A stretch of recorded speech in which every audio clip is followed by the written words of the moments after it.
that time, as I expressed, it was really tough and it was an extremely hard emotional process. You know, I was so strict on myself to being like, I need my debt gone. I'm saying no to everything. Every single dollar is going to my debt. But I was draining myself. I was getting depressed and I was so stressed out. I was learning that I didn't know how to live anymore. That's how bad it was. I wasn't doing anything. And I said, you know what? Granted, I need my debt gone, but I also needed to make sure that I'm taking care of myself. I need to give myself grace when I mess up my budget a little bit and I have to contribute a little bit less to my debt. So, you know, because I took out shopping completely. Like, that's just unrealistic. If anyone knows me, I am a shopper. I love to shop. Now, I stepped back a lot than what I used to be, but during that time, that's what I mainly did. That's what made me happy and gave me joy. And people recognizing that I'm repeating my clothes,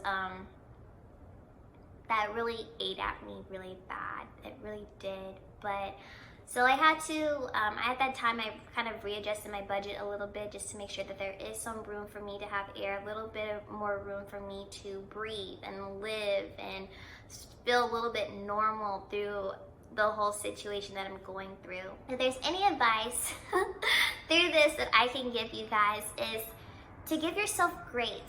Be patient. You need strength. And most importantly, you have to forgive yourself. You know, I was in disbelief for a really long time that I was even in this situation. But you know what? Life happens. I'm glad that I had a credit card at the time to rely on to get me through. You know, otherwise I would be looking at who knows what other options that I would have been able to get. So really forgive yourself. It is not a journey. It's not the easiest journey to get through, but it is something that you most definitely can get through.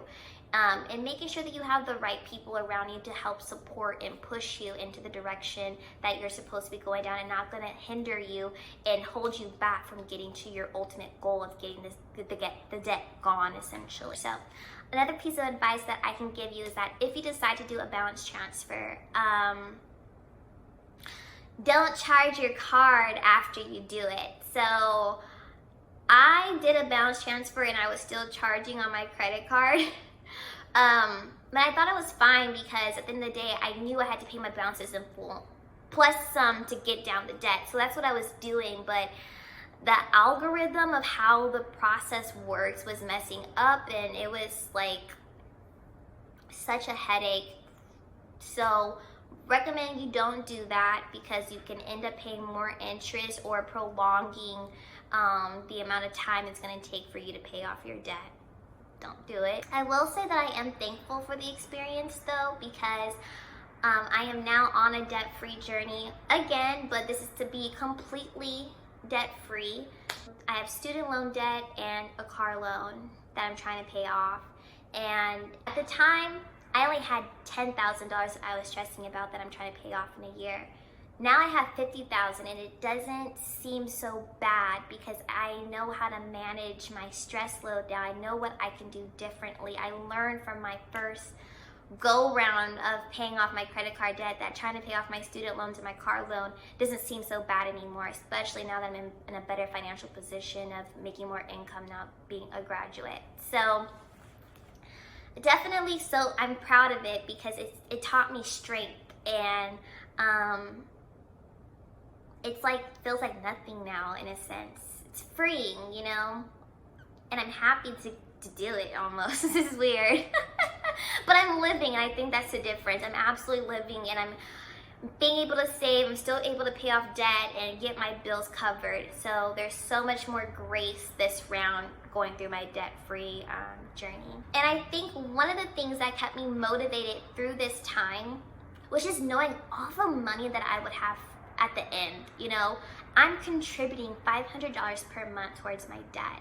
That's $500 I'll be able to get back to myself once this is gone, you know? So I could, if I want, start dibbling and dabbling in, you know, my personal care items again if I want it. or I could be smart about it and start investing like I've always said I wanted to do. So I had options and opportunity at the end of this route because of my obedience. So yeah, that kept me motivated and I loved it. When it was gone, I was so free. It's almost like, dang, what do I do with this money? Like, it was great. For the most part, that's all I have for you guys. I really appreciate you guys tuning in with me. If you have any additional questions about my paying off my debt story and how I did that in a year, which I think I've pretty much said everything, but if you have any more questions, feel free to comment below. Feel free to send me a DM, whatever it is that you need to communicate with me. I'd be more than happy to address it. And again, if you are experiencing this situation where you're trying to pay off debt of any kind, credit cards, student loans, your car loan, whatever else is out there, if you're going through that and you're not sure how to go about the situation with the income that you're currently making, please reach out to me. Helping Hand Financial is definitely a business that is trying to help millennials get to a better financial position, understanding their finances and knocking out their debt, you know, to be able to do greater and better things with their money. So I'd be more than happy to help you set up a financial plan, get a debt schedule, learning how to save up and create your emergency savings fund, whatever that may be. So feel free to reach out to me. I am so passionate about all of this and I have so much more experiences to share with you guys.